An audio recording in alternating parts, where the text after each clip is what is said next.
Welcome to my channel Toton two C inside out. আমি টুসি।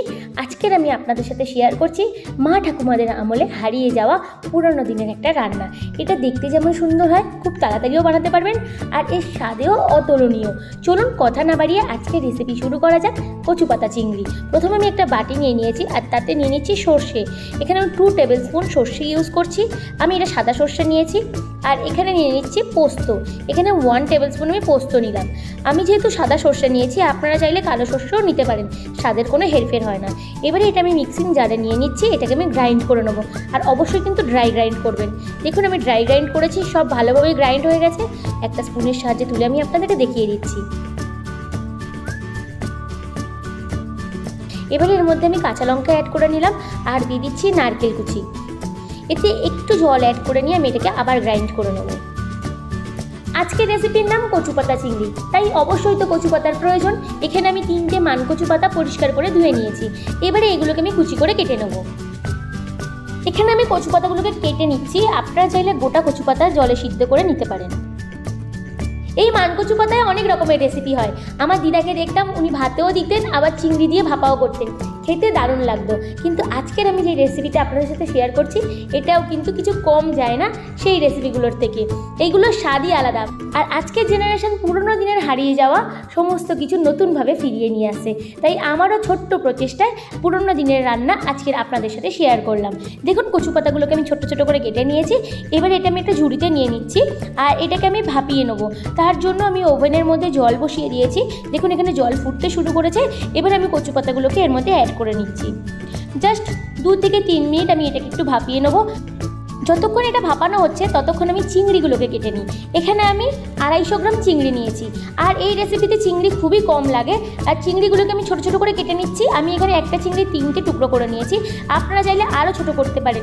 এখানে চিংড়ি ছোটো করছি মানে কিন্তু আমি কিপটামও করছি না।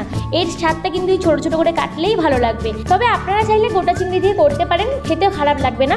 কিন্তু যেই রেসিপিতে যেরকম খেলে ভালো লাগে, তাই আমি সেরকমভাবেই শেয়ার করলাম আপনাদের সাথে।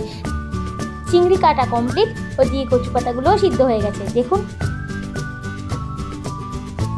এবারে কচু পাতা থেকে জলটা ঝারিয়ে নেবো, তাই একটা ঝুড়িতে আমি এটা ঢেলে নিচ্ছি। জলটা ঝরে যাওয়ার পরে এক্সট্রা জলটা যেটা কচু পাতায় থাকবে, সেটাকে ঠান্ডা হলে আমি হাত দিয়ে স্কুইজ করে নেবো। রান্নার সরঞ্জাম তো রেডি করে নিয়েছি। এবারে রান্নাটা বসাতে হবে, তাই কড়াইতে অ্যাড করে নিলাম সর্ষের তেল। এখানে আমি 4 টেবিল স্পুন সর্ষের তেল ইউজ করেছি।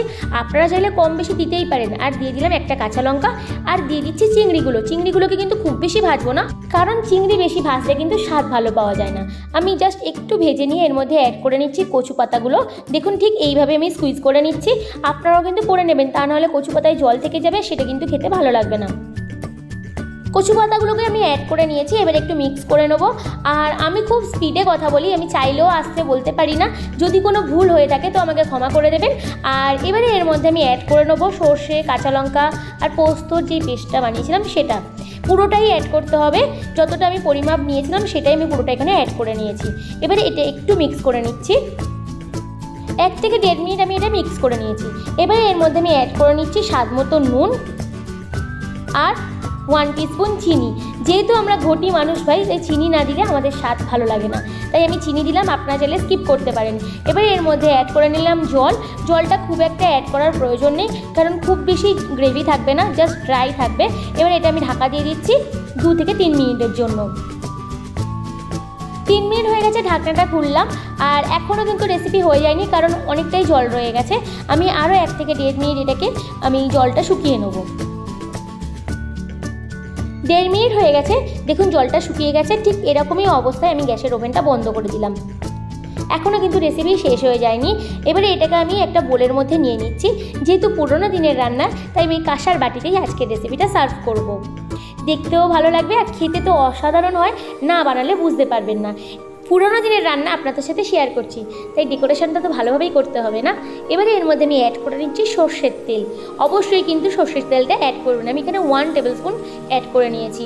আজকের রেসিপি ভালো লেগে থাকলে লাইক, কমেন্ট আর শেয়ার করতে কিন্তু ভুলবেন না।